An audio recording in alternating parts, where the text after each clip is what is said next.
വിശുദ്ധ യോഹന്നാൻ്റെ സുവിശേഷത്തിലെ 1-ാമത്തെ അധ്യായം 43 മുതലുള്ള വചനങ്ങൾ ആരംഭിക്കുമ്പോൾ അവിടെ ഒരു സംഭവം ഇങ്ങനെ രേഖപ്പെടുത്തിയിട്ടുണ്ട്.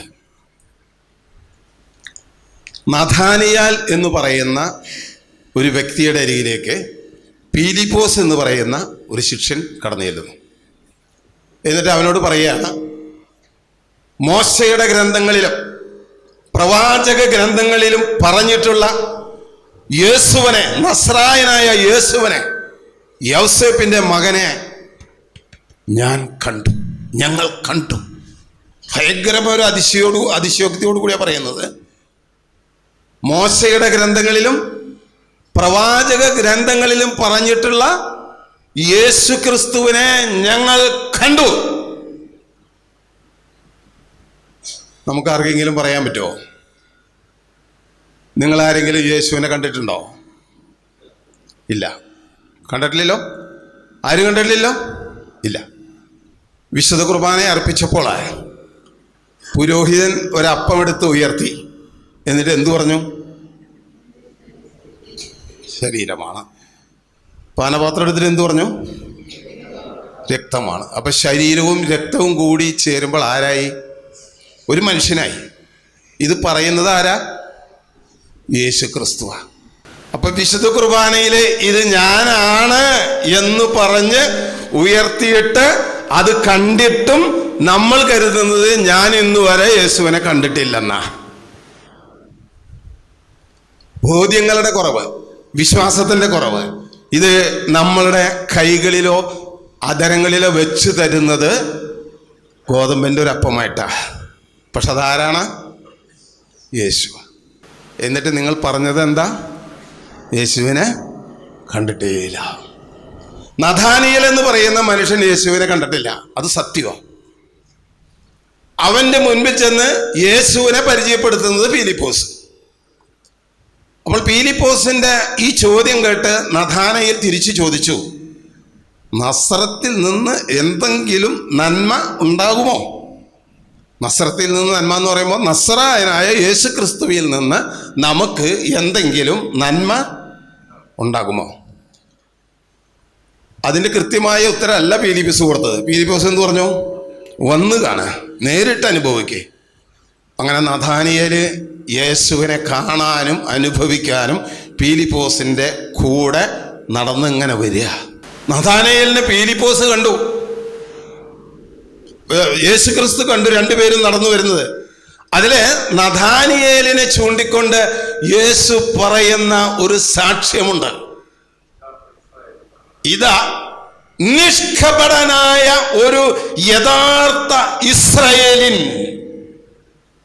നിഷ്കപടനായ ഒരു യഥാർത്ഥ ഇസ്രായേലിൻ, കപടത തെല്ലുമില്ലാത്ത പരിശുദ്ധമായ മനസ്സുള്ള, വിശുദ്ധമായ ചിന്തകളുള്ള, കണ്ണുകളിൽ പാപമില്ലാത്ത, ചിന്തകളിൽ പാപമില്ലാത്ത നിഷ്കപടനായ ഒരു മനുഷ്യൻ, ഇവനാണ് യഥാർത്ഥ ഇസ്രായേലിൻ. നഥാനിയേലിന് ഇത് കേട്ടപ്പോൾ അതിശയായി. അവൻ അടുത്ത് വന്നിട്ട് ചോദിച്ചു, റബ്ബി, നിനക്ക് എന്നെ എങ്ങനെ അറിയാം? ആദ്യമായിട്ട് കാണുക രണ്ടുപേരും. ഇത്രയും സ്പഷ്ടമായിട്ട് നീ പറഞ്ഞത് എന്നെ നിനക്ക് എങ്ങനെ അറിയാം? പ്ലീസോ നഥാനിയേലിനോട് പറയുക. ഇതൊക്കെ നമ്മളുടെ ചിന്തയ്ക്കായിട്ട് വിടുന്നതാണ് കേട്ടോ. നഥാനിയേൽ യേശുവിനോട് ചോദിച്ച ചോദ്യത്തിന് യേശു മറുപടി പറഞ്ഞു, പീലിപ്പോസ് നിന്നെ വിളിക്കുന്നതിന് മുൻപ് നീ അത്തിമരത്തിൻ്റെ ചുവട്ടിലിരിക്കുമ്പോൾ ഞാൻ നിന്നെ കണ്ടു. എവിടെയോ ആണ് അത്തിമരം. യേശു ഇവിടെ നിനക്ക് അത്തിമരത്തിൻ്റെ ചുവട്ടിൽ ചെന്നിട്ട് കണ്ടതല്ല. പീലിപ്പോസ് നിന്നെ വിളിക്കുന്നതിനേക്കാൾ മുൻപ് നീ അത്തിമരത്തിൻ്റെ ചുവട്ടിലിരിക്കുമ്പോൾ ഞാൻ നിന്നെ കണ്ടു. എന്താ ഈ ഒരു വചന ഭാഗം എടുക്കാനുള്ള കാരണമെന്നറിയാവോ? നമ്മളെ നോക്കി ഈശോ പറയാൻ പോകുന്ന വചനം എന്തായിരിക്കും? നിഷ്കപടൻ എന്ന് വിളിക്കുവോ? ആരെയെങ്കിലും ഇതാ നിഷ്കപടനായ ഒരു മനുഷ്യൻ, ഇതാ നിഷ്കപടയായ ഒരു മകൾ എന്ന് നിങ്ങളെയും എന്നെയും ചൂണ്ടി യേശു പറയോ? ഓരോരുത്തരും ചിന്തിക്കേ, പറയോ ഞാൻ നിഷ്കപടനാണോ? ഞാൻ ഒട്ടും കപടതയില്ലാത്തൊരു മകളാണോ? യേശുവിൻ്റെ മകളാണോ? മനസാക്ഷി എന്തു പറയും? എന്തുത്തരം കൊടുക്കും? ഞാൻ നിഷ്കപടനല്ല. ആണോ? ഞാൻ നിഷ്കപടനാണെങ്കിൽ കുമ്പസാരിക്കേണ്ട വല്ല കാര്യമുണ്ടോ? നിങ്ങൾക്കും എനിക്കും കുമ്പസാരിക്കേണ്ട വല്ല കാര്യമുണ്ടോ? അപ്പോൾ നമ്മൾ നിഷ്കപടനല്ല, കപടതയില്ലാത്ത മനുഷ്യന്മാരല്ല. രണ്ടാമത്തെ ചിന്ത, നീ അത്തിമരത്തിന്റെ ചുവട്ടിലായിരിക്കുമ്പോൾ നിന്നെ ഞാൻ കണ്ടു എന്ന് പറഞ്ഞ യേശു ക്രിസ്തുവിന്റെ വചനമനുസരിച്ച് എന്നെയും നിങ്ങളെയും എവിടെയൊക്കെ വെച്ച് യേശു കണ്ടിട്ടുണ്ടാകാം. ഏതൊക്കെ സ്ഥലങ്ങളിൽ വെച്ച് യേശു എന്നെ കണ്ടിട്ടുണ്ടാകാം. ഞാൻ പോയിരുന്ന സ്ഥലത്ത്, ഒരുപക്ഷെ ഞാൻ പാപത്തിന് അടിമയായി ജീവിച്ച സമയത്ത്, ഞാൻ ഏതെങ്കിലും ഒരു തിന്മ പ്രവർത്തിക്കുന്ന സമയത്ത് നഥാനിയേലിനെ കണ്ട യേശു എന്നെയും കണ്ടിട്ടുണ്ടെങ്കിൽ, ഹെബ്രായ ലേഖനം 4-ാമത്തെ അധ്യായം അതിൻ്റെ 13-ാമത്തെ വാക്യം പറയുന്നത്,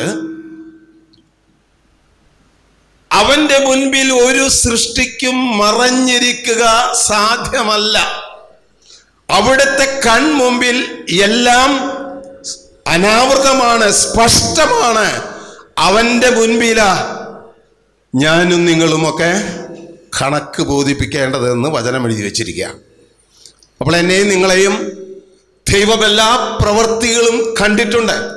ഞാൻ പോയ സ്ഥലം, ഞാൻ നിന്ന സ്ഥലം, ഞാൻ നടന്ന സ്ഥലം, എന്തൊക്കെ ഞാൻ ചെയ്തിട്ടുണ്ടോ അത് മുഴുവനും ദൈവം കണ്ടിട്ടുണ്ട്. പ്രഭാഷകന്റെ പുസ്തകം 23-ാമത്തെ അധ്യായം അതിൻ്റെ 18 മുതലുള്ള വാക്യങ്ങളിലെ പ്രഭാഷകന്റെ പുസ്തകത്തിൽ രേഖപ്പെടുത്തി വെച്ചിരിക്കുകയാണ്, വിവാഹ ഉടമ്പടി ലംഘിക്കുന്നവൻ ഇങ്ങനെ മനസ്സിൽ ആത്മകഥം ചെയ്യുന്നു. ആരാണ് എന്നെ കാണുക? ഇരുട്ട് എനിക്ക് മറയാണ്, ചുമര് എന്നെ ഒളിപ്പിക്കുന്നു. അത്യുന്നതൻ എൻ്റെ പാപം പരിഗണിക്കുകയില്ല. അവൻ മനുഷ്യനെ മാത്രമേ ഭയപ്പെടുന്നുള്ളൂ. എന്നാൽ ദൈവത്തിൻ്റെ കണ്ണുകൾ സൂര്യന്റെ പ്രകാശത്തിനേക്കാൾ 10,000 മടങ്ങ് പ്രകാശമുള്ളതാണെന്ന് അവൻ അറിയുന്നില്ല. അവിടുന്ന് മനുഷ്യന്റെ എല്ലാ മാർഗങ്ങളും നിരീക്ഷിക്കുന്നു, എല്ലാ നിഗൂഢ സ്ഥലങ്ങളും അവൻ കണ്ടുപിടിക്കുന്നു. കരമുയർത്തി പറഞ്ഞേ, വചന ഹൃദയത്തിന്റെ ഉള്ളിലേക്ക് എത്തിയോ? പാപം ചെയ്യുന്നവൻ ഇങ്ങനെ മനസ്സിന്റെ ഉള്ളിൽ ചിന്തിക്കുന്നു, ആരാണ് പിന്നെ കാണാൻ പോകുന്നത്? ഇരുട്ടത്തി ചെയ്തതാ, ഇരുട്ട് എനിക്ക് മറയാ. ഞാൻ പോയത് ആരും കണ്ടിട്ടില്ല, കാരണം ഞാൻ ഇരുട്ടത്താ പോയത്. ഞാൻ പാപം ചെയ്തപ്പോൾ ചുമരിന്റെ ഉള്ളിലാണ്, ആരും എന്നെ കണ്ടിട്ടില്ല, ഒരു മനുഷ്യനും അറിയില്ല, എൻ്റെ ജീവിത പങ്കാളിക്കറിയില്ല, എൻ്റെ നാട്ടുകാർക്കറിയില്ല, എൻ്റെ സഹോദരങ്ങൾക്കറിയില്ല, എൻ്റെ മക്കൾക്കറിയില്ല. കാരണം ഒരു മനുഷ്യനും ഞാൻ ചെയ്ത ഈ പാപപ്രവൃത്തി കണ്ടിട്ടില്ല.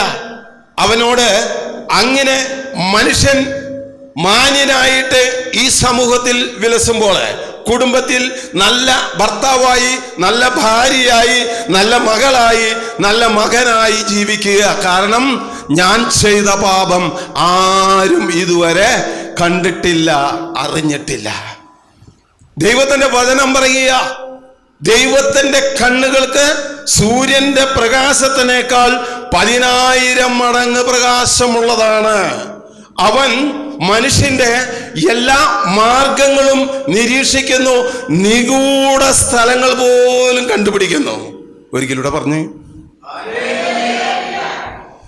ദൈവത്തിന്റെ മുമ്പിൽ മറഞ്ഞിരിക്കാൻ പറ്റുമോ? ഞാനും നിങ്ങളും ചെയ്ത എല്ലാ പ്രവർത്തികളും എവിടെയൊക്കെ പോയിട്ടുണ്ടോ അവിടെയൊക്കെ ദൈവത്തിന്റെ വചനം പറയും, നിന്റെ മാർഗങ്ങൾ അവൻ നിരീക്ഷിക്കുന്നു, നിന്റെ നിഗൂഢ സ്ഥലങ്ങൾ പോലും അവൻ കണ്ടുപിടിക്കുന്നു. ഇപ്പം ഈ ലോകത്തിൽ നമ്മൾ ചെയ്തത് മുഴുവനും ആര് കണ്ടിട്ടുണ്ട്? മനുഷ്യൻ കണ്ടിട്ടില്ലെങ്കിലും ദൈവം കണ്ടിട്ടുണ്ട്. എനിക്ക് ആത്മീയ ഉപദേശം നൽകുന്ന എൻ്റെ ഒരു എൽഡർ ഉണ്ട്. അദ്ദേഹം ഡിവൈൻ ധ്യാന കേന്ദ്രത്തിൽ മുരിഞ്ഞൂർ ഡിവൈൻ ധ്യാന കേന്ദ്രത്തിന് അറിയാലോ, അവിടെ അന്ന് കൗൺസിലിംഗ് ചെയ്യുന്ന ഒരു വ്യക്തിയാണ്. അപ്പോൾ അദ്ദേഹത്തിൻ്റെ അടുത്തൊരു യുവാവ് ധ്യാനത്തിന് വന്നിട്ട് കൗൺസിലിങ്ങിനെത്തി. അപ്പോൾ ചെറുപ്പക്കാരൻ പറഞ്ഞു, ബ്രദറെ, ഞാൻ ഈ ഡിവൈനിലിത് 6ാമത്തെ ധ്യാനമാ പങ്കുകൊള്ളുന്നത്. ഇതുവരെ എൻ്റെ ജീവിതത്തിൽ എനിക്ക് ഒരു അനുഭവവും ഉണ്ടായിട്ടില്ല. അനേകർ ഇവിടെ ദൈവവചനം പ്രസംഗിച്ചു, പലരും പല വിഷയങ്ങൾ അവതരിപ്പിച്ചു, പക്ഷെ അത് എന്നും എൻ്റെ മനസ്സിനെ സ്പർശിച്ചിട്ടില്ല. ഈ ധ്യാനം എൻ്റെ അവസാനത്തെ ധ്യാനമാണ്. 6 പ്രാവശ്യം ധ്യാനത്തിന് വന്ന 6 ആഴ്ചകൾ എൻ്റെ നഷ്ടമായി. 6 പ്രാവശ്യം രജിസ്ട്രേഷൻ ചെയ്യുമ്പോൾ ഞാൻ കൊടുത്ത പണവും എനിക്ക് നഷ്ടമായി. എനിക്ക് ഒരു പ്രയോജനവും ഉണ്ടായിട്ടില്ല. ബ്രദറാകെ വിഷമസന്ധിയിലായി. പ്രഗത്ഭരായ അനേകരുടെ അരികിൽ പോയി വചനം കേട്ട് കൗൺസിലിംഗ് ചെയ്തിട്ടും യാതൊരു അനുഭവമില്ലാതെ ഈ സഹോദരൻ്റെ അരികിലെത്തിയിരിക്കുക. അദ്ദേഹം പ്രാർത്ഥിച്ചു, കർത്താവേ, ഇവനോട് ഞാൻ എന്താ പറയേണ്ടത്? 6ാമത്തെ ധ്യാനം പങ്കെടുത്തിട്ടും ഇവനൊരു അനുഭവമില്ലാതെ ഇവന്റെ വീട്ടിലേക്ക് മടങ്ങിപ്പോയി കഴിഞ്ഞാൽ ഈ ആത്മാവ് നഷ്ടമായി പോകുമല്ലോ. അതുകൊണ്ട് കർത്താവേ, ഞാൻ ഇവനോട് എന്താ പറയേണ്ടത്? ഈശോയിനൊരു ദർശനം കൊടുത്തു. അതിങ്ങനെയാ, ഈ മനുഷ്യൻ്റെ, ഈ യുവാവിൻ്റെ ഇടവക പള്ളി വിശുദ്ധ കുർബാന തുടങ്ങാനിരിക്കുക. അപ്പോൾ ഒരു ചെറുപ്പക്കാരിയായ ഒരു സ്ത്രീ ഒരു വെള്ള ഫിയറ്റ് കാറും ഓടിച്ച് പള്ളിമുറ്റത്ത് വന്നു. അവൾ കാറ് പാർക്ക് ചെയ്ത് സ്വിച്ച് ഓഫ് ചെയ്ത് ചാവിയും എടുത്ത് കുർബാനയ്ക്കായിട്ട് പള്ളിയിൽ പോയി. നമ്മുടെ ഈ കഥാനായകൻ ഇത് കണ്ടുകൊണ്ട് നിൽക്കുക. ഇവളുടെ ആ ഇറങ്ങലും ആ നടത്തവും പോക്കും ഇവന് ഒട്ടും പറ്റിയില്ല. അപ്പോൾ ആളൊരു പൊടി അഹങ്കാരിയാണെന്ന് ഇവന് തോന്നി. ഇവൾക്കൊരു പണി കൊടുക്കണം. അവൾ പള്ളിയകത്ത് കയറി കുർബാന തുടങ്ങിയപ്പോൾ ഈ ചെറുക്കൻ പിന്നാലെ കാറിൻ്റെ ബാക്കിൽ വന്ന് ബാക്കിലത്തെ ഇടതുഭാഗത്തെ ടയറിൻ്റെ കാറ്റഴിച്ചു വിട്ടു. അപ്പോൾ ഇവൾ കുർബാന കഴിഞ്ഞ് പുറത്തിറങ്ങി കാറിൽ കയറുമ്പോൾ എന്തുണ്ടാകും? വണ്ടി സ്റ്റാർട്ടാവും, പക്ഷെ നീങ്ങില്ല. ഇവിടെ ടയറ് പഞ്ചറ്. ഒരല്പം ബുദ്ധിമുട്ടിയാലേ ഇവൾക്കിത് മാറ്റി പോകാൻ പറ്റും. അവൾക്കിട്ടൊരു പണി കൊടുത്തതാ.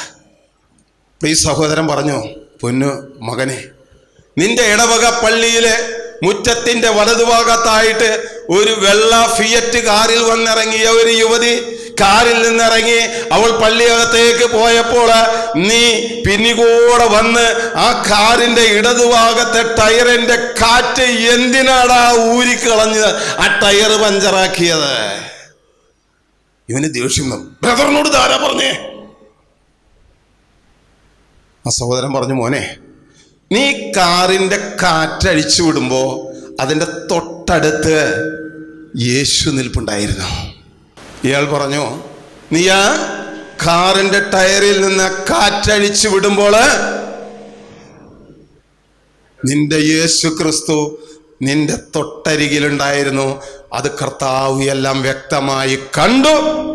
ആ കർത്താവാണ് എന്നോട് നീ ഇങ്ങനെ ചെയ്തതായി പറയുകയും കാണിച്ചു തരികയും ചെയ്തത്.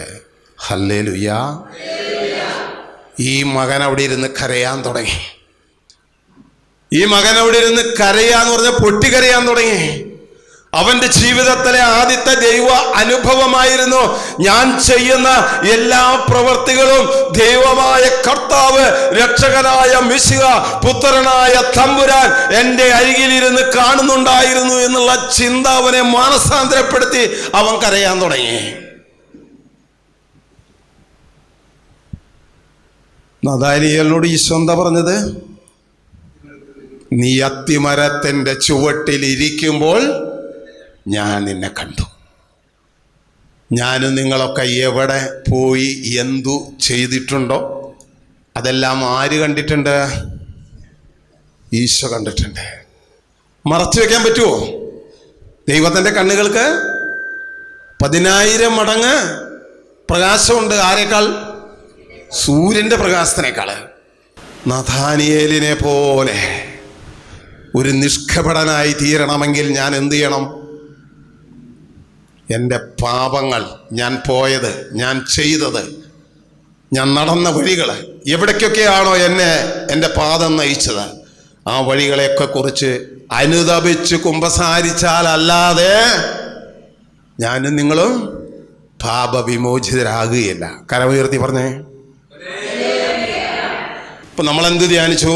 നഥാനിയേൽ അത്തിമരത്തിൻ്റെ മുമ്പിലിരിക്കുമ്പോൾ അവനെ കണ്ടതായിട്ടുള്ള യേശു ക്രിസ്തു ഞാനും നിങ്ങളും ഒക്കെ എവിടെ പോയിട്ടുണ്ടോ, എന്ത് ചെയ്തിട്ടുണ്ടോ, ആ സമയം മുഴുവനും എൻ്റെ ദൈവമായ കർത്താവ് എൻ്റെ കൂടെ ഇരുന്ന് അവൻ എൻ്റെ മാർഗങ്ങൾ നിരീക്ഷിച്ച് എൻ്റെ നിഗൂഢ സ്ഥലങ്ങൾ കണ്ടുപിടിച്ച് അവൻ്റെ മുമ്പിൽ ഒരു സൃഷ്ടിക്കും മറഞ്ഞിരിക്കുക സാധ്യമല്ല. എല്ലാം അവിടുത്തെ മുമ്പിൽ അനാവൃതവും സ്പഷ്ടവുമാണ്. അവൻ്റെ മുൻപിലാ ഞാനും നിങ്ങളും കണക്ക് ബോധിപ്പിക്കേണ്ടതെന്ന് എത്രാമത്തെ വാക്യത്തിൽ ഏത് പുസ്തകത്തിലാണ് പറഞ്ഞേ? ഹെബ്രായ ലേഖനം 4-ാം അധ്യായം 13-ാമത്തെ വാക്യം. അവിടുത്തെ കൺമുമ്പിൽ ഒരു സൃഷ്ടിക്കും മറഞ്ഞിരിക്കുക സാധ്യമല്ല. അവിടുത്തെ കൺമുമ്പിൽ എല്ലാം അനാവൃതമാണ്, സ്പഷ്ടമാണ്. അവന്റെ മുമ്പിലാണ് കണക്ക് ബോധിപ്പിക്കേണ്ടത്. Hallelujah, hallelujah. മനുഷ്യരുടെ മുമ്പിലല്ല കണക്ക് ബോധിപ്പിക്കേണ്ടത്. ആരുടെ മുമ്പിൽ ബോധിപ്പിക്കണം? ദൈവത്തിൻ്റെ മുമ്പിൽ കണക്ക് ബോധിപ്പിക്കണം. ആ കണക്ക് ബോധിപ്പിക്കേണ്ട സ്ഥലത്ത് എത്തുന്നതിനേക്കാൾ മുമ്പ് ഞാനും നിങ്ങളും ഏറ്റുപറഞ്ഞ് പരിശുദ്ധ രക്തം കൊണ്ട് കഴുകി വിശുദ്ധീകരിക്കപ്പെടണം. 1 യോഹന്നാൻ 1-ാം അധ്യായം 9 മുതലുള്ള വാക്യങ്ങളിലൂടെ അപ്പോസ്തലനായിട്ടുള്ള യോഹന്നാൻ അവിടെ പറഞ്ഞിരിക്കുക, നിങ്ങൾ പാപങ്ങൾ ഏറ്റുപറയുമെങ്കിൽ അവൻ നീതിമാനും വിശ്വസ്തനുമാകയാൽ സകല പാപങ്ങളിൽ നിന്നും എല്ലാ അശുദ്ധികളിൽ നിന്നും അവൻ നിങ്ങളെ മോചിപ്പിക്കും. കരമുയർത്തി പറഞ്ഞേ. എന്ത് ചെയ്യുന്ന പറഞ്ഞേ? നിങ്ങൾ പാപങ്ങൾ ഏറ്റു പറയുമെങ്കിൽ അവൻ നീതിമാനും വിശ്വസ്തനുമാകയാൽ നിങ്ങളെ സകല പാപങ്ങളിൽ നിന്നും എല്ലാ അശുദ്ധികളിൽ നിന്നും അവൻ നിങ്ങളെ വിശുദ്ധീകരിക്കും. അപ്പോൾ ഞാനും നിങ്ങളും ആരായി തീരും? നിഷ്കപടനായി തീരും.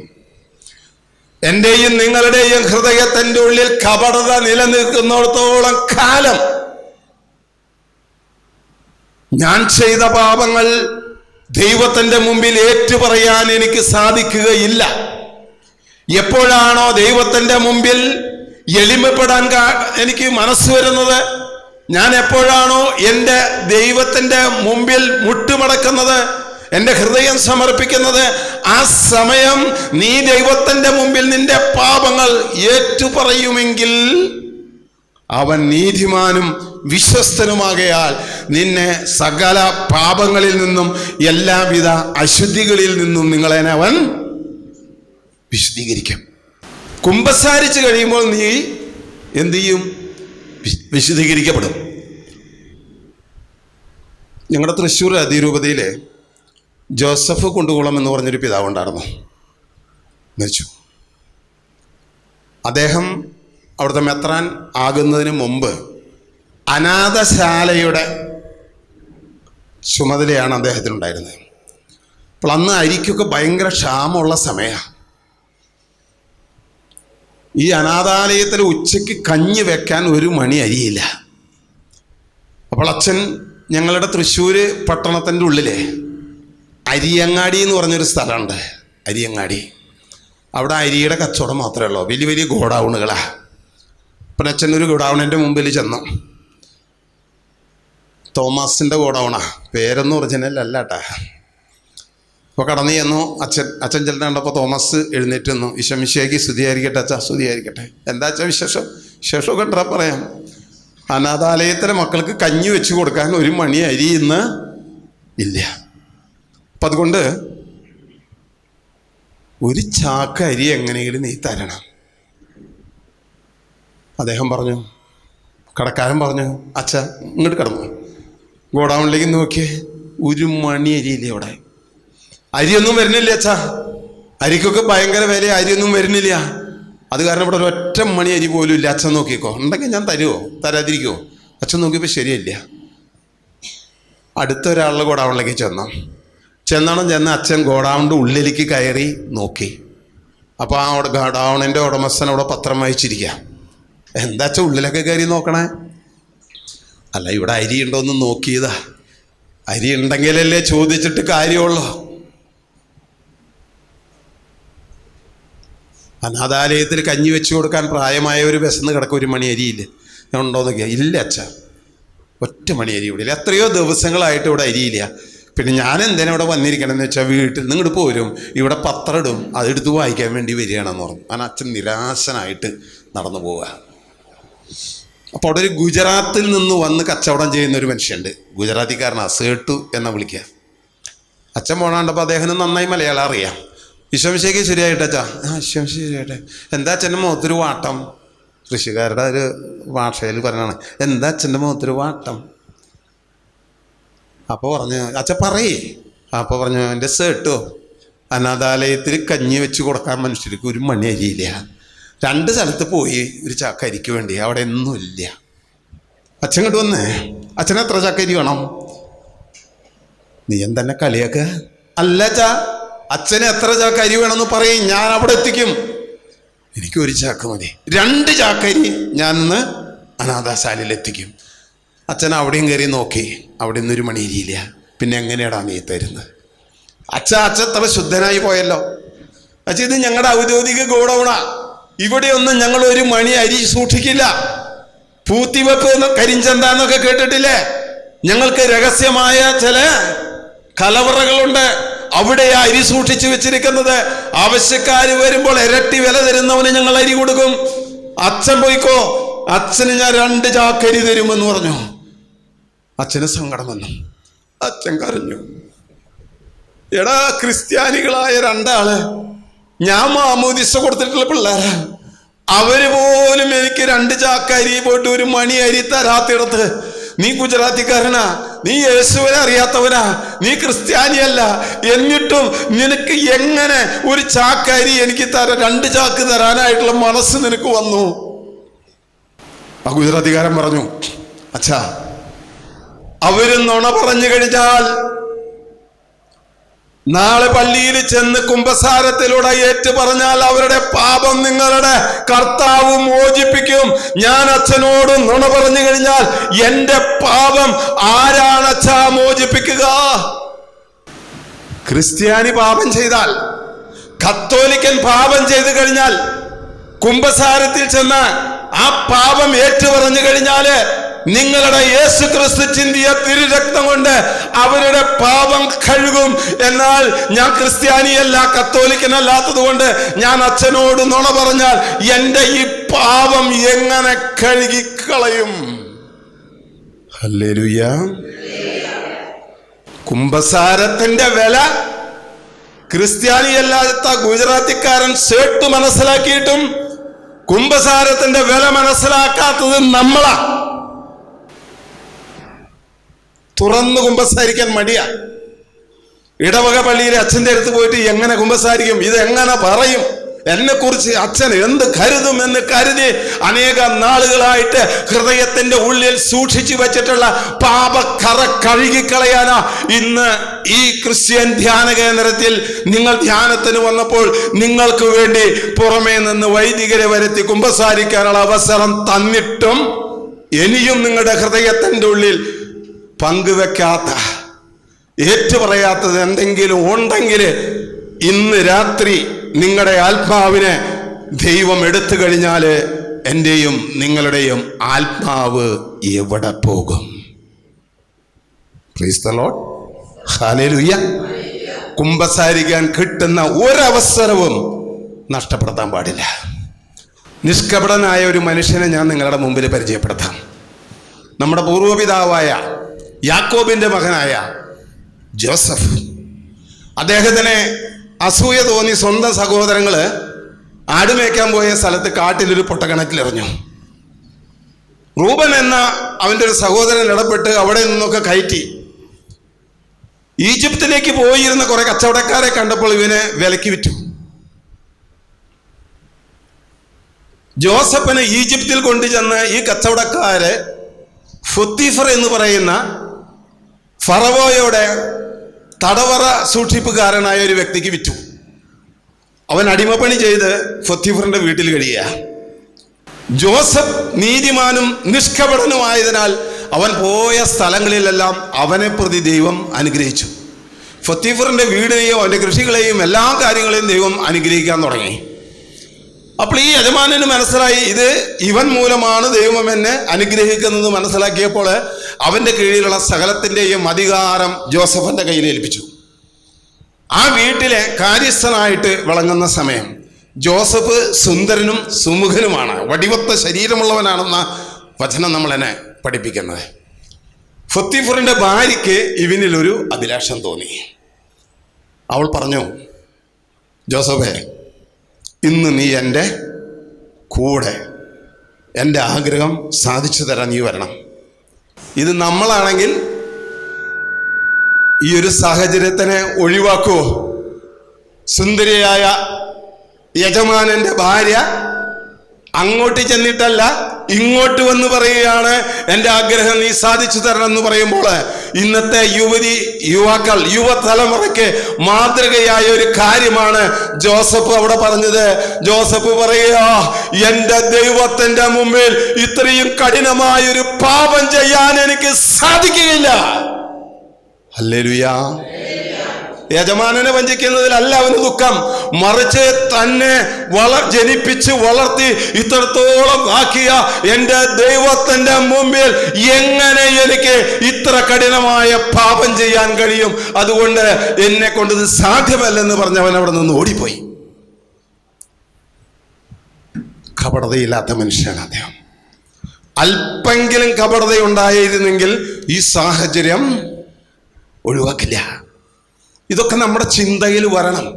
ഇത്തരം ഏതെങ്കിലും സാഹചര്യങ്ങൾ, ഒരു പാപം ചെയ്യാനുള്ള ഒരു അവസരം, ഒരു സ്ത്രീയുമായിട്ടുള്ള പാപം ചെയ്യാനുള്ള അവസരം, ഒരു പുരുഷനുമായി പാപം ചെയ്യാനുള്ള ഒരു അവസരം എൻ്റെ ജീവിതത്തിൽ വന്നിട്ടുണ്ടപ്പോൾ ഞാൻ അത് ദൈവത്തെ ഓർത്ത് ഞാൻ അതിനെ ഒഴിവാക്കിയിട്ടുണ്ടോ? ഉണ്ടെങ്കിൽ എന്നെ നോക്കി, നിന്നെ നോക്കി, നിങ്ങളെ നോക്കി ഈശോ പറയും, നിഷ്കപടനായ ഒരു യഥാർത്ഥ കത്തോലിക്കൻ. കരമുയർത്തി പറഞ്ഞേ ഹല്ലേലൂയ. ദാനിയേലിന്റെ പുസ്തകം 5-ാം അധ്യായം. ദാനിയേലിന്റെ പുസ്തകത്തിലെ പ്രധാന ഒരു കഥാപാത്രമാണ് നബൂഖദ്നേസർ രാജാവ്. അദ്ദേഹത്തിൻ്റെ മകൻ രാജാവ് തന്നെയപ്പോൾ അദ്ദേഹം ആ രാജ്യത്തുള്ള 1000 പേരെ വിളിച്ചൊരു വിരുന്ന് കൊടുത്തു. വിരുന്നിലെ പ്രധാന വിഭവം വീജ. പ്രഭുക്കന്മാരായ 1000 പേരാണ് അവിടെ ഇരിക്കുന്നത്. അവരുടെ ഭാര്യമാര്, ഉപനാരിമാര്, അങ്ങനെ ഒരുപാട് മക്കൾ ചേർന്ന 1000 പേര്. വീഞ്ഞു കുടിച്ച് മതിച്ചപ്പോൾ നബൂഖദ്നേസർ രാജാവിന്റെ മകന് ഒരാഗ്രഹം തോന്നി. തൻ്റെ പിതാവ് ജെറുസലേം ആക്രമിച്ച്, അവിടുത്തെ ദേവാലയം ആക്രമിച്ച് അതിനെയൊക്കെ നശിപ്പിച്ച് പോരുമ്പോൾ ദേവാലയത്തിൽ ബലിയർപ്പിക്കാനായിട്ട് ഉപയോഗിച്ചിരുന്ന സ്വർണം, വെള്ളി മുതലായ പാത്രങ്ങൾ അദ്ദേഹം കൊണ്ടുവന്ന് ആ വിശദമായ രീതിയിൽ അവൻ്റെ ഭണ്ഡാരത്തിൽ സൂക്ഷിച്ചു വെച്ചിരിക്കുക. ഇവൻ പറഞ്ഞു, ആ പാത്രങ്ങളൊക്കെ എടുത്തു കൊണ്ടുവരാൻ പറഞ്ഞു. സ്വർണവും വെള്ളിയും കൊണ്ട് ജെറുസലേം ദേവാലയത്തിൽ ബലിയർപ്പിക്കാൻ വേണ്ടി സോളമൻ നിർമ്മിച്ച പാത്രങ്ങൾ വീഞ്ഞു കുടിച്ച് മതിച്ചപ്പോൾ ഒരു ദുർബുദ്ധി തോന്നി. അവൻ അത് വരുത്തി. അവനും അവൻ്റെ ഭാര്യമാരും ഉപനാരികളും ശ്രേഷ്ഠന്മാരും അവരുടെ ഭാര്യമാരും എല്ലാം ചേർന്ന് ബലിയർപ്പണത്തിന് ഉപയോഗിച്ചിരുന്ന വിശുദ്ധമായ പാത്രത്തിൽ വീഞ്ഞൊഴിച്ച് കുടിക്കാൻ തുടങ്ങി. കുറെ കഴിഞ്ഞപ്പോൾ ഒരു കൈപ്പത്തി പ്രത്യക്ഷപ്പെട്ടു. ഇതുപോലെ വെള്ളയായ മിനുത്ത ഒരു ഭിത്തിയിൽ ആ കൈപ്പത്തിയുടെ ചൂണ്ടുവിരൽ കൊണ്ട് എന്തോ എഴുതി. ഈ കൈപ്പത്തി വരുന്നതും എഴുതുന്നതും ഇദ്ദേഹം കണ്ടു. അദ്ദേഹം കാൽമുട്ട് വിറയ്ക്കാൻ തുടങ്ങി. കൈകാലുകളൊക്കെ തളരുന്നത് പോലെ തോന്നി. ആകെ ബഹളമായി. രാജാവ് കൽപ്പിച്ചു, ഈ നാട്ടിലെ ഖൽദായരായ എല്ലാവരെയും, ജ്ഞാനികളെയും മന്ത്രവാദികളെയും കൂടോത്രക്കാരെയും ഒക്കെ വിളിച്ചു വരുത്താൻ പറഞ്ഞു. എല്ലാവരെയും വിളിച്ചു വരുത്തി. എന്നിട്ട് പറഞ്ഞു, ഈ ചുമരിൽ എഴുതിയിരിക്കുന്ന ലിഖിതം വായിച്ച് അതിൻ്റെ അർത്ഥം പറയുന്ന വ്യക്തിയെ ഞാൻ ധൂമവസ്ത്രം അണിയിപ്പിച്ച് സ്വർണമാല അണിയിപ്പിച്ച് എൻ്റെ രാജ്യത്തിൻ്റെ രണ്ടാമത്തെ അധികാരിയാക്കി ഞാൻ മാറ്റും. വായിക്കാൻ പറഞ്ഞു. എല്ലാവരും വന്നു. വായിച്ചാൽ പോരാ, അതിൻ്റെ അർത്ഥം പറയണം. എല്ലാവരും വന്ന് വായിച്ചു. അവർക്ക് വായിക്കാൻ പറ്റുന്നില്ല, അതെന്താണെന്ന് മനസ്സിലാകുന്നില്ല. എഴുതിയത് സ്വർഗത്തിൻ്റെ ഭാഷയിലാണ്. രാജാവിൻ്റെ അമ്മ തറഞ്ഞു. ലഹള കേട്ട്, തിരക്ക് കേട്ട് അവൾ വന്നു. ചോദിച്ചു, എന്താ പ്രശ്നം? അമ്മയെ ചൂണ്ടിക്കാണിച്ചു കൊടുത്തു. ഇത് വായിക്കാനോ ഇതിൻ്റെ അർത്ഥം പറയാനോ നമ്മുടെ നാട്ടിലെ ഒരു മനുഷ്യനും കഴിയുന്നില്ല. എന്താണിതെന്നൊരു പിടിയും കിട്ടുന്നില്ലെന്ന് പറഞ്ഞപ്പോൾ അമ്മ പറഞ്ഞു, മോനെ, നിന്റെ പിതാവിന് ഇങ്ങനെ ചില പ്രശ്നങ്ങൾ ഉണ്ടായിട്ട് നോക്കിയപ്പോൾ അത് വിശദീകരിച്ചു തരാൻ ദൈവത്തിൻ്റെ ഹൃദയമുള്ള, ജ്ഞാനമുള്ള, തെളിഞ്ഞ മനസ്സുള്ള ഒരു മനുഷ്യൻ ഇവിടെ ഉണ്ട്. അവൻ്റെ പേരാണ് ദാനിയേല്. നീ അവനെ കൊണ്ടുവന്ന് അവനോട് പറഞ്ഞാൽ അവൻ ഇതൊക്കെ വായിച്ച് നിനക്ക് അർത്ഥം പറയുമെന്ന് പറഞ്ഞു. ദാനിയേലിനെ വരുത്തി. എന്നിട്ട് പറഞ്ഞു, നീ തന്നെയാണോ എൻ്റെ പിതാവിന് ഉപദേശങ്ങൾ കൊടുത്തുകൊണ്ടിരുന്ന ദാനിയേൽ എന്ന് പറയുന്ന വ്യക്തി? ഞാൻ തന്നെ. എങ്കിൽ ഇതൊന്ന് വായിച്ച് ഇതിൻ്റെ അർത്ഥം പറഞ്ഞാൽ നിന്നെ ധൂമവസ്ത്രം അണിയിപ്പിച്ച്, പൊന്നാട അണിയിപ്പിച്ച്, സ്വർണമാലയൊക്കെ ചാർത്തി ഈ രാജ്യത്തിൻ്റെ അധികാരിയാക്കി ഞാൻ നിന്നെ മാറ്റും. നിന്റെ പൂമാലയും പൊന്നാടിയും സ്വർണ്ണമൊക്കെ അവിടെ ഇരുന്നോട്ടെ, ഞാനിത് വായിച്ച് അർത്ഥം പറയാം. എന്നാ മോനെ, നിന്റെ അപ്പൻ ജെറുസലേം നഗരം മുഴുവനും വെട്ടിപ്പിടിച്ച്, ജെറുസലേം നഗരം അത് ദേവാലയമൊക്കെ നശിപ്പിച്ച്, കൊള്ളയടിച്ച്, പല രാജ്യങ്ങളെയും കീഴ്പ്പെടുത്തി, നിന്റെ അപ്പൻ രാജാവായി വിലസുന്ന കാലം കൊട്ടാരമൊക്കെ നിർമ്മിച്ച് അഹങ്കാരിയായിട്ട് നബൂഖദ്നേസർ രാജാവ് ഒരു ദിവസം മനസ്സിൽ ഇങ്ങനെ ധ്യാനിച്ചു, അല്ലെങ്കിൽ മനസ്സിൽ ഇങ്ങനെ ചിന്തിച്ചു, എന്തൊരു മഹത്വമാണ് ഈ കാണുന്നത്, എൻ്റെ രാജ്യത്തിൻ്റെ മഹത്വത്തിന് വേണ്ടി ഞാൻ നിർമ്മിച്ചതാണ് ഇതെല്ലാം എന്ന് പറഞ്ഞവൻ അഹങ്കരിച്ചപ്പോൾ ദൈവം നിന്റെ പിതാവിനെ ഈ നാട്ടിൽ നിന്നും രാജസ്ഥാനത്ത് നിന്നും ഓടിപ്പിച്ച് 7 വർഷത്തോളം വനത്തിനുള്ളിൽ മൃഗങ്ങളെ പോലെ പുല്ല് തിന്ന്, വക്കോല് തിന്ന്, മഞ്ഞ് നനഞ്ഞ് നിന്റെ പിതാവ് ജീവിച്ചു. നിന്റെ പിതാവിനൊരു മാനസാന്തരമുണ്ടായി. ഈ ലോകത്ത് എന്തെങ്കിലും അധികാരങ്ങളോ അവകാശങ്ങളോ നൽകുന്നതുണ്ടെങ്കിൽ അത് തൻ്റെ ദൈവം തനിക്ക് ഇഷ്ടമുള്ളവർക്ക് ദൈവം കൊടുക്കുന്നത് കൊണ്ടാണ് ഈ അധികാരം കിട്ടുന്നത്. അതുകൊണ്ട് ഇത് എൻ്റെ കഴിവല്ല, ഇതെൻ്റെ പ്രാപ്തിയല്ല എന്ന് ദൈവം അവനോട് മനസ്സിലാക്കിച്ചു കൊടുത്തപ്പോൾ, അവന് മാനസാന്തരമുണ്ടായപ്പോൾ അവനെ ഈ നാട്ടിൽ നിന്ന്, രാജസ്ഥാനത്ത് നിന്നും ഓടിപ്പിച്ചു കളഞ്ഞ അതേ ജനം തന്നെ നിന്റെ അപ്പനെ ഈ നാട്ടിലേക്ക് കൂട്ടിക്കൊണ്ടുവന്ന് വീണ്ടും രാജാവാക്കി. ഇതൊക്കെ അറിയുന്ന നീ ഇത്രയും നീചമായ, ദൈവത്തിന്റെ ആലയത്തിലിരുന്ന വിശുദ്ധമായ പാത്രത്തിൽ നീ വീഞ്ഞു കുടിച്ച് മതിച്ചപ്പോൾ ദൈവം ഇറങ്ങി വന്ന് തൻ്റെ സ്വന്തം വിരലുകൊണ്ട് എഴുതിയതായത് അവൻ വായിച്ചു. ഈ വാക്യം ഇങ്ങനെയാണ്, മെനെ മെനെ തെക്കേൽ പാർസിം. ഇത്രയാണ് എഴുതിയിരിക്കുന്നത്. മെനെ മെനെ, അതിൻ്റെ അർത്ഥം ദാനിയേല് ഈ മനുഷ്യന് പറഞ്ഞു കൊടുത്തു, ദൈവം നിന്റെ രാജ്യത്തിൻ്റെ നാളുകൾ എണ്ണപ്പെടുകയും അതിൻ്റെ അവസാനം കുറിക്കുകയും ചെയ്തു. തെക്കേൽ, ദൈവം നിന്നെ തുലാസിൽ തൂക്കി നോക്കിയപ്പോൾ നീ കുറവുള്ളവനായി കണ്ടു. പാർസിം, നിന്റെ രാജ്യം നിന്നിൽ നിന്ന് എടുത്തു കളഞ്ഞ് നിന്റെ രാജസ്ഥാനം നഷ്ടപ്പെട്ട് അത് മറ്റുള്ളവർക്ക് വീതിച്ചു കൊടുക്കുവാൻ ദൈവം തീരുമാനിച്ചു. നിന്റെ രാജ്യം, നിന്റെ ഭരണം ഇവിടെ അവസാനിക്കാൻ പോവുകയാണ്. അതാണ് ഇവിടെ എഴുതി വച്ചിരിക്കുന്നത്. ദൈവം നിന്നെ തുലാസിൽ തൂക്കി നോക്കി.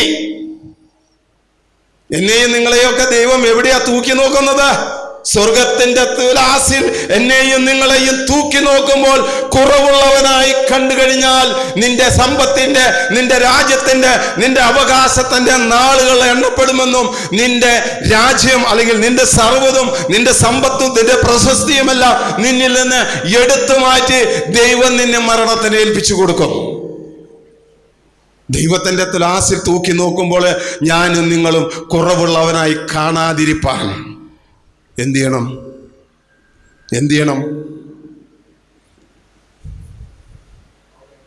ദൈവത്തിന്റെ വചനം സ്വീകരിക്കുക. ദൈവത്തിന്റെ വചനം അനുസരിക്കുക, ദൈവകൽപ്പനകൾക്ക് വില കൊടുക്കുക. ഇല്ലെങ്കിൽ ദൈവത്തിൻ്റെ തുലാസിൽ എന്നെയും നിങ്ങളെയും തൂക്കി നോക്കി ഞാനും നിങ്ങളും കുറവുള്ളവനായിട്ട് കാണാൻ ദൈവം ഇടയാകരുത്. എങ്ങനെ കുറവുള്ളവനായിട്ട് ഞാനും നിങ്ങളും മാറുന്നത്? ഞാൻ ചെയ്ത അകൃത്യം, ഞാൻ ചെയ്ത പാപം. ദൈവവചനം പറയുക, നീ ചെയ്യേണ്ട നന്മ ഏതാണെന്ന് അറിഞ്ഞിട്ടും നീ അത് ചെയ്യാതിരുന്നാൽ നീ പാപം ചെയ്യുന്നു. എങ്കിൽ ഞാനും നിങ്ങളൊക്കെ ചെയ്യേണ്ട എത്ര നന്മകളാ ചെയ്യാതെ പോയി പാപികളായി തീർന്നിരിക്കുന്നത്. ഏറ്റുപറയാ നമുക്ക്.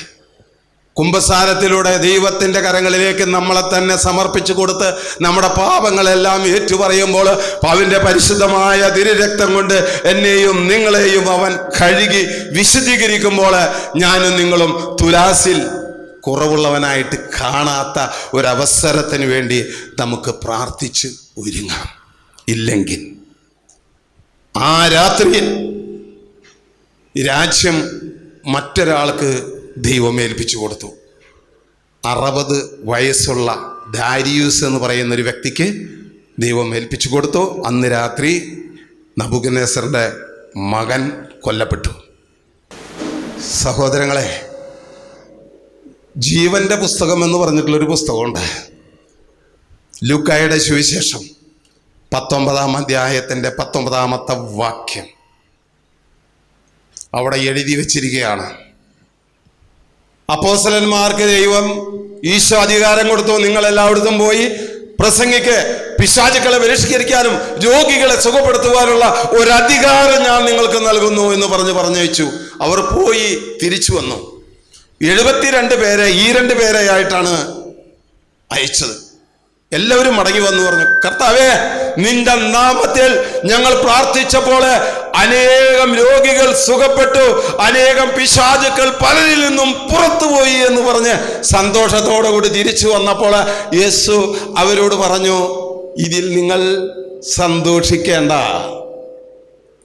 പിശാചുക്കൾ ആരെങ്കിലുമൊക്കെ വിട്ടുപോയിട്ടുണ്ടെങ്കിൽ, ആർക്കെങ്കിലുമൊക്കെ സൗഖ്യം ലഭിച്ചിട്ടുണ്ടെങ്കിൽ അത് ആരുടെ നാമത്തിലാ? കർത്താവായ യേശു ക്രിസ്തുവിന്റെ നാമത്തിൽ കൽപ്പിക്കുന്നു, വിട്ടുപോ. ഉടനെ പിശാച് വിട്ടുപോയി.